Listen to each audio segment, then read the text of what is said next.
Haleluya, haleluya, shalom Bapak Ibu Saudaraku yang diberkati Tuhan. Salam jumpa kembali bersama dengan saya dalam channel ini. Dan oleh anugerah Tuhan, kembali saya menjumpai Bapak Ibu Saudara sekalian yang telah menopang bahkan telah mendukung channel ini sehingga channel ini boleh berjalan, boleh berkembang sampai dengan saat ini.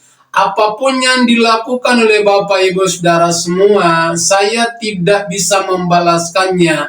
Namun doa saya, biarlah Bapak Ibu semua terus diberkati oleh Tuhan dalam segala aspek kehidupan ini. Saya akan masuk dalam pokok pembahasan tentang sebuah rahasia yang besar, yaitu persiapan perang dunia ketiga atau yang dikenal dengan perang Harmagedon. Perang Harmagedon ini sama dengan perang dunia ketiga, atau perang dunia ketiga ini sama dengan perang Harmagedon. Dan perang Harmagedon atau perang dunia ketiga ini bukan merupakan peperangan antara bangsa melawan bangsa atau kerajaan melawan kerajaan. Tidak, tapi yang sesungguhnya adalah perang antara Yesus dengan pengikut-pengikutnya, dengan antikristus dan pengikut-pengikutnya. Dan rahasia yang besar yaitu pengajaran tentang persiapan perang dunia ketiga atau perang Harmagedon ini akan saya bukakan di dalam penghukuman Allah yang keenam. Saudara-saudara, perlu kita ketahui bahwa ada 21 penghukuman yang dirancangkan oleh Allah kita, yaitu Allah yang Esa, Allah Immanuel. Di antara ke-21 penghukuman ini terbagi dalam 3 bahagian. Bagian yang pertama adalah 7 meterai. Setiap pembukaan meterai itu terjadi berbagai-bagai peristiwa atau terjadi berbagai-bagai malapetaka di atas bumi ini. Dan kemudian yang kedua adalah 7 sangkakala. 7 sangkakala ini juga merupakan 7 penghukuman daripada Allah yang Esa atau Allah yang sama. Dan setiap peniupan sangkakala maka terjadi juga berbagai-bagai peristiwa atau persoalan di atas muka bumi ini. Dan kemudian yang ketiga adalah 7 penghukuman dari Allah yang sama, yaitu 7 malapetaka atau 7 bokor penghukuman. Nah, untuk lebih jelasnya saya mengajak kita sekalian untuk membaca dalam kitab Wahyu pasal yang ke-16 ayat yang ke-12 sampai dengan ayat yang ke-16. Dan malaikat yang ke-6 menumpahkan cawanya ke atas sungai yang besar, sungai Efrat. Lalu keringlah airnya, supaya siaplah jalan bagi raja-raja datang dari sebelah timur.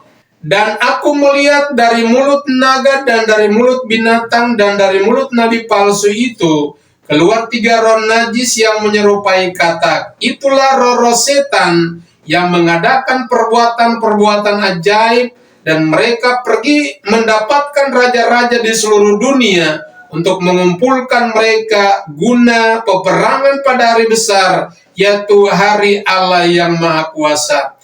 Lihatlah, aku datang seperti pencuri. Berbahagialah dia yang berjaga-jaga dan yang memperhatikan pakaiannya, supaya jangan ia berjalan dengan telanjang dan janganlah kelihatan kemaluannya.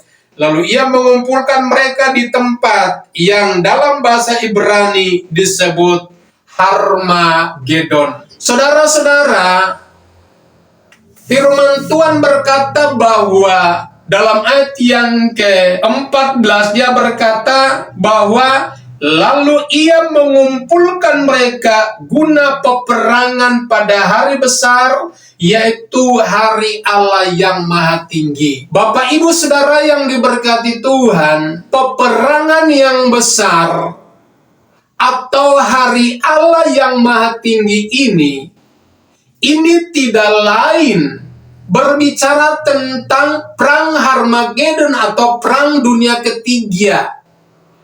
Hari Allah yang besar ini berbicara tentang hari kedatangan Tuhan. Hari kedatangan Tuhan Yesus pada kali yang kedua.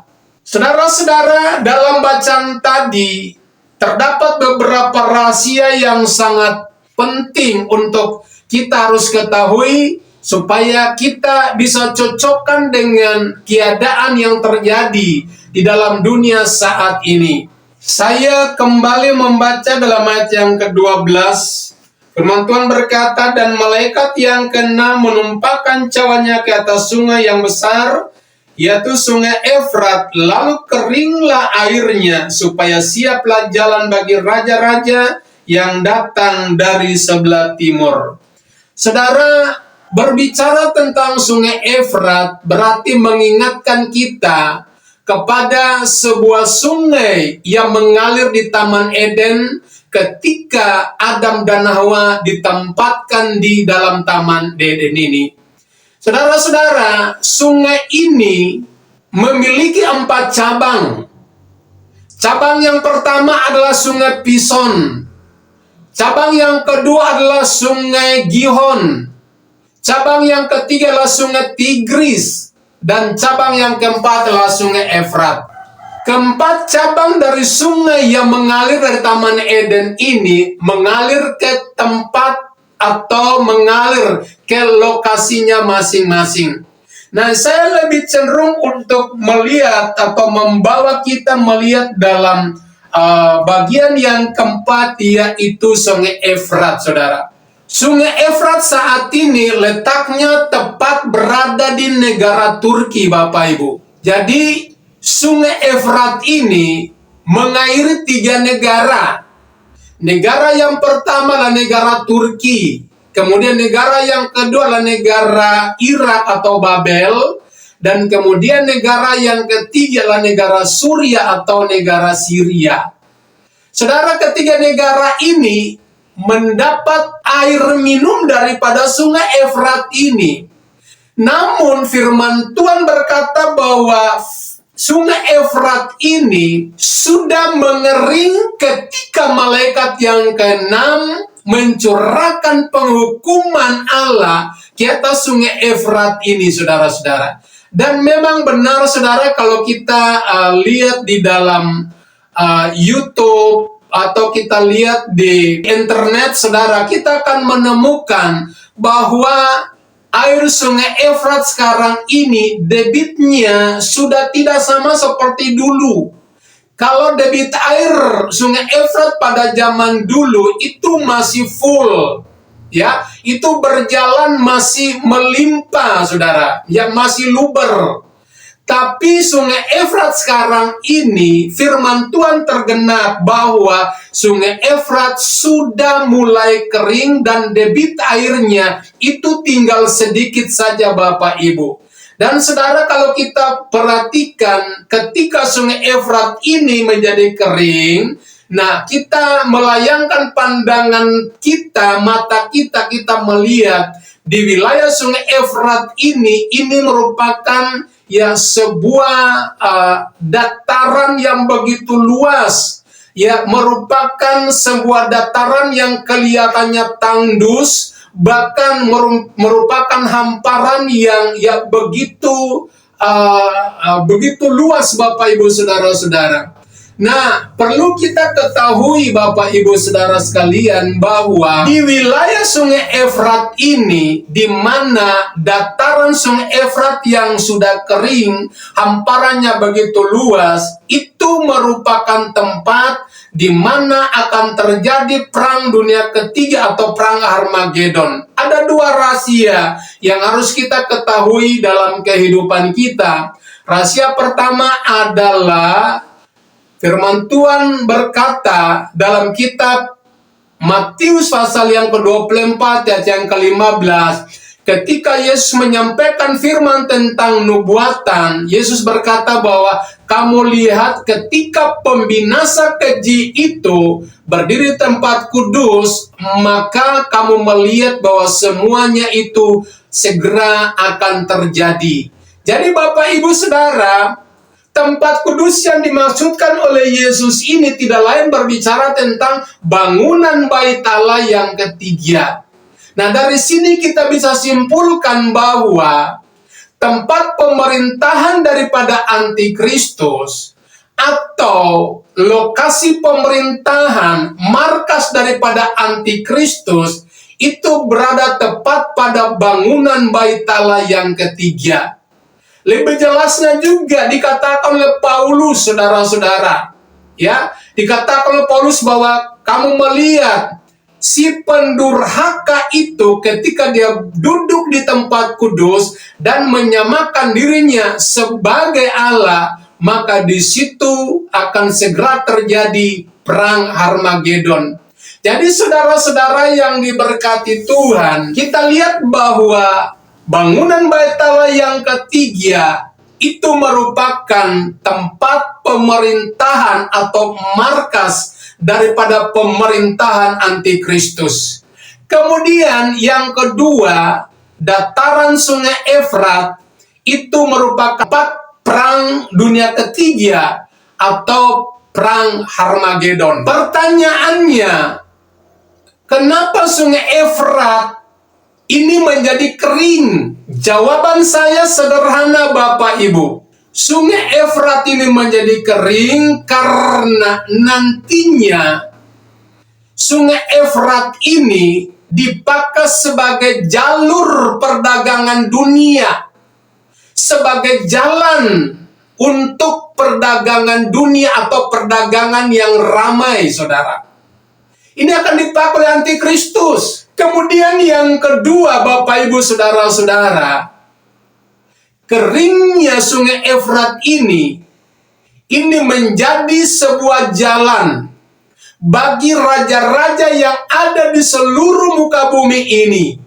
Pemimpin-pemimpin yang ada di seluruh dunia ini akan berkumpul di Sungai Efrat. Dataran Sungai Efrat untuk apa?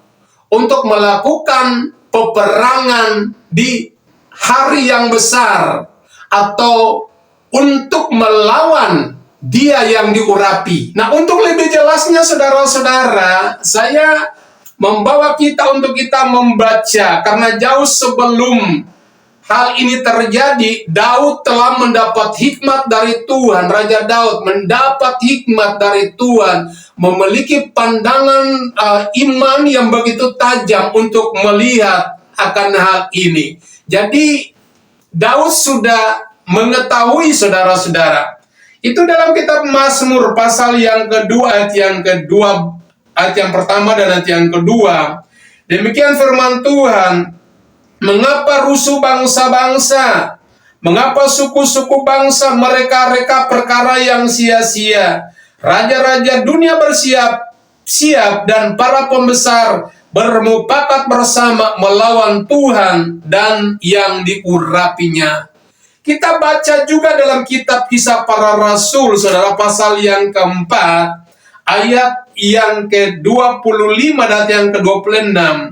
Dan oleh Roh Kudus dengan perantaraan hambamu Daud Bapa kami, engkau telah berfirman, mengapa rusuh bangsa-bangsa, mengapa suku-suku bangsa mereka reka perkara yang sia-sia. Raja-raja dunia bersiap-siap dan para pembesar berkumpul untuk melawan Tuhan dan yang diurapinya. Ayat 27. Sebab sesungguhnya telah berkumpul di dalam kota ini Herodes dan Pontius Pilatus beserta bangsa-bangsa dan suku-suku bangsa melawan Yesus hambamu yang kudus yang engkau urapi. Jadi saudara, Herodes ini merupakan bayangan atau gambaran daripada si pembinasa keji atau si pendurhaka itu, yaitu tidak lain berbicara tentang oknum daripada antikristus. Saudara, dalam kitab Wahyu pasal 16 tadi ayat yang ke-13, Yohanes melihat ada tiga roh najis menyerupai katak. Tiga roh najis ini ditularkan oleh tiga oknum. Oknum pertama adalah oknum naga. Oknum kedua ini adalah oknum binatang. Dan oknum ketiga adalah nabi palsu. Saudara, ketiga oknum ini berbicara tentang setan, iblis, dan ular tua. Jadi firman Tuhan berkata bahwa Yohanes melihat tiga roh najis itu dia mempengaruhi seluruh pemimpin-pemimpin yang ada di dunia ini. Saudara-saudara, setiap pemimpin, setiap presiden, setiap perdana menteri, setiap kaisar, atau setiap raja yang ada di dunia ini, pemimpin-pemimpin negara yang ada di dunia ini, kalau tidak takut akan Tuhan, saya mau katakan tidak luput daripada serangan atau sasaran pengaruh daripada roh kenajisan ini. Karena katak itu, saudara, itu merupakan seekor binatang yang sangat jijik. Katak ini merupakan seekor binatang yang sangat najis. Dan kalau pemimpin yang tidak takut akan Tuhan, presiden siapapun yang tidak takut akan Tuhan, saya berani katakan bahwa dia tidak luput daripada sasaran atau serangan daripada roh kenajisan ini. Ketika seorang pemimpin dikuasai oleh roh kenajisan ini, seorang raja dikuasai oleh roh kenajisan ini, maka saudara, timbul keinginan yang kuat untuk apa? Untuk menentang Tuhan atau menentang dia yang diurapi. Firman Tuhan berkata bahwa roh najis itu bagaikan katak yang melompat dari pemimpin yang satu atau kepada pemimpin yang lain. Dari raja yang satu kepada raja yang lain. Dari presiden yang satu kepada presiden yang lain, saudara. Jadi roh najis ini tidak bisa dibendung karena dia melompat dari negara yang satu atau ke negara yang lain. Jadi dia berusaha untuk menguasai seluruh bangsa di dunia, bahkan menguasai seluruh pemimpin-pemimpin yang ada di dunia ini, saudara-saudara. Saudara, tadi kita baca dan ketemukan dalam ayat yang ke-12 bagian B-nya dia berkata bahwa supaya siaplah jalan bagi raja-raja yang datang dari sebelah timur. Nah, saudara-saudara, perlu kita pahami bahwa raja-raja yang datang dari sebelah timur ini tidak lain berbicara tentang dunia ini terbagi dalam dua bagian yang besar.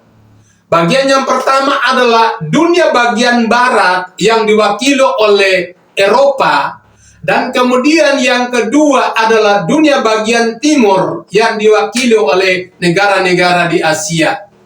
Saudara, negara-negara di Eropa, dunia belahan bagian barat dan dunia belahan bagian timur, ini akan dikuasai oleh roh nafsu ini. Supaya apa? Supaya nantinya mereka bersepakat, mereka sehati, berkumpul bersama-sama di Sungai Efrat, lokasi Sungai Efrat, untuk berperang melawan anak domba Allah atau berperang melawan dia yang diurapi, yaitu berbicara tentang pribadi daripada Tuhan Yesus. Dengan cara seperti apa, saudara? Kita lihat alat-alat teknologi yang canggih, peperangan, alat-alat perang yang canggih, seperti senjata-senjata kelas berat, senjata-senjata nuklir, senjata-senjata pemusnah massal, senjata-senjata yang muktahir luar biasa. Nah, nanti antikristus, saudara, mempergunakan senjata-senjata ini untuk apa? Untuk masuk dalam perang dunia ketiga, yaitu mereka pergunakan untuk berperang melawan Yesus dengan para pengikutnya, saudara-saudara. Jadi dalam perang dunia ketiga ini, Yesus akan turun dari surga bersama-sama dengan para pengikutnya, yaitu malaikat Mikael, malaikat yang khusus berperang dengan tentara-tentaranya. Kemudian 144.000 taruna yang jadi pengikut Musa, dan kemudian 144.000 jadi pengikut anak domba. Jadi jumlahnya 288.000 akan mendampingi Yesus.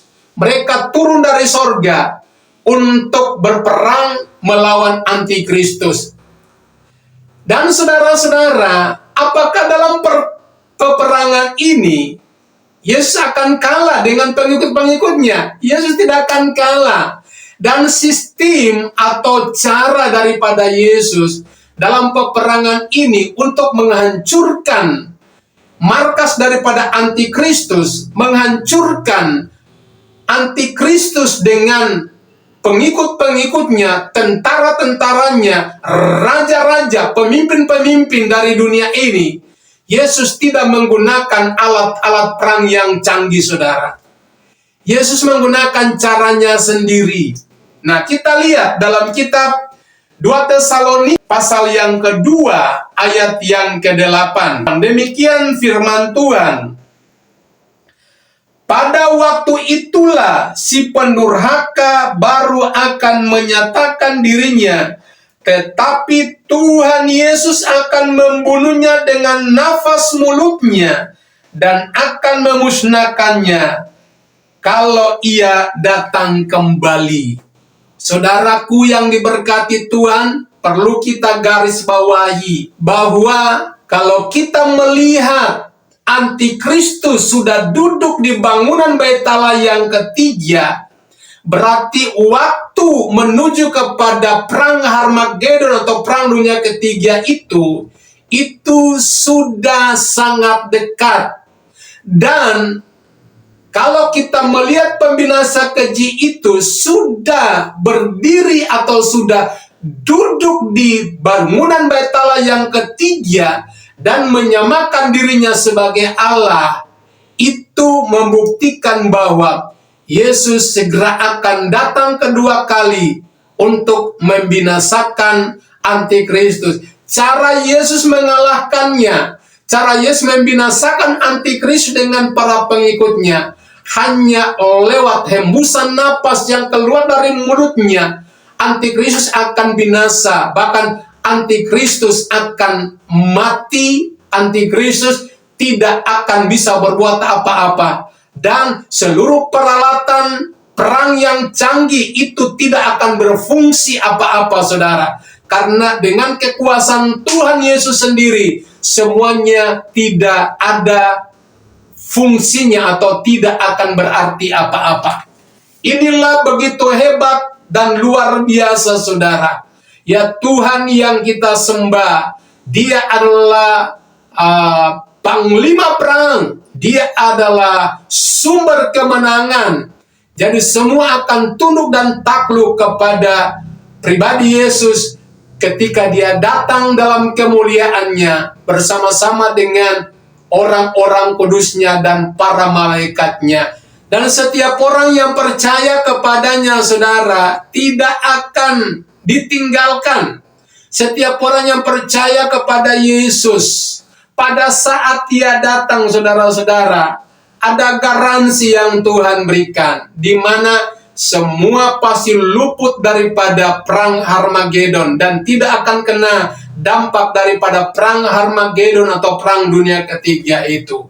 Saudara-saudaraku yang diberkati Tuhan, pertanyaannya, apa yang harus kita lakukan supaya kita bebas atau luput daripada dampak perang Harmagedon atau perang dunia ketiga ini? Apa yang kita lakukan? Tuhan memberikan solusi kepada kita. Saudara-saudaraku, di dalam kitab Wahyu pasal yang sama, pasal 16, ayat yang ke-15, firman Tuhan berkata, "Lihat, aku datang seperti pencuri. Berbahagialah dia yang berjaga-jaga dan yang memperhatikan pakaiannya. Jangan ia berjalan dengan telanjang dan jangan kelihatan kemaluannya." Bapak, Ibu, saudaraku, solusi yang pertama, firman Tuhan berkata bahwa ketika Dia datang, Dia bukan pencuri, saudara. Yesus bukan pencuri, tapi Yesus menggunakan sebuah analogi yang sederhana supaya kita pahami bahwa Yesus datang dengan mengambil cara seperti seorang pencuri. Seorang pencuri kalau dia sudah niat mencuri, dia tidak akan memberitahukan tentang kedatangannya. Jadi ciri daripada seorang pencuri itulah yang Yesus katakan bahwa Yesus akan datang seperti seorang pencuri, saudara. Jadi dia datang dalam waktu yang tidak kita duga. Dia datang dalam waktu yang kita tidak tahu. Dan sebabnya dia minta supaya kita terus berjaga-jaga dalam hidup kita. Saudara, kita boleh beraktivitas, kita boleh bekerja, kita boleh lakukan apa saja. Tapi ingat, jangan kita terlena dengan dunia ini, terpengaruh dengan dunia ini. Tapi hati kita, pikiran kita terus berjaga-jaga. Sampai pada waktu kita tidur malam pun, jangan tidur seperti orang mati, saudara. Tapi kita harus tidur bagaikan cara seperti ayam. Ayam tidur, tapi ketika dia mendengarkan sesuatu atau bunyi, dia langsung siuman atau dia langsung bangun. Sama, tidur orang-orang pilihan, orang-orang percaya, ya modelnya seperti tidur ayam, saudara. Nah, ini perlu menjadi gaya dalam kehidupan kita. Kemudian yang kedua adalah menjaga pakaiannya. Jadi Tuhan memberikan solusi, menjaga pakaian ini. Pakaian berbicara tentang tingkah laku kehidupan kita, sifat kita, tabiat kita. Tabiat kita harus sesuai dengan tabiat Yesus. Tabiat kita, sifat kita, karakter kita harus sesuai dengan apa yang difirmankan oleh Tuhan. Jadi kita tidak perlu hidup menurut cara dan keinginan kita, tapi kita harus hidup menurut caranya Tuhan, supaya kita bisa terhindar, terlepas daripada perang dunia ketiga ini. Saudara, jangan kita takut, walaupun ya kita lihat bahwa hari-hari terakhir ini, banyak pengawat politik memprediksi bahwa perang antara Iran ya dan perang antara Israel dengan Palestina, perang antara Israel dengan Iran, bahkan perang antara Israel dengan Hizbullah, Lebanon, itu merupakan awal dari perang dunia ketiga. Saya katakan tidak, saudara. Itu hanya merupakan kegenapan dari nubuatan pengajaran yang disampaikan oleh pribadi Yesus. Tapi perang dunia ketiga yang sesungguhnya adalah perang Harmagedon yang segera akan terjadi dengan tanda mengeringnya air sungai Efrat. Puji nama Tuhan, Bapak Ibu Saudaraku yang diberkati Tuhan. Mari di akhir video ini saya mengajak Bapak Ibu, jangan lupa like, share, bahkan subscribe video ini, supaya video ini boleh menjadi saluran berkat bagi orang lain, dan video ini boleh menjadi kemuliaan bagi nama Tuhan. Amin buat firman Tuhan dan shalom.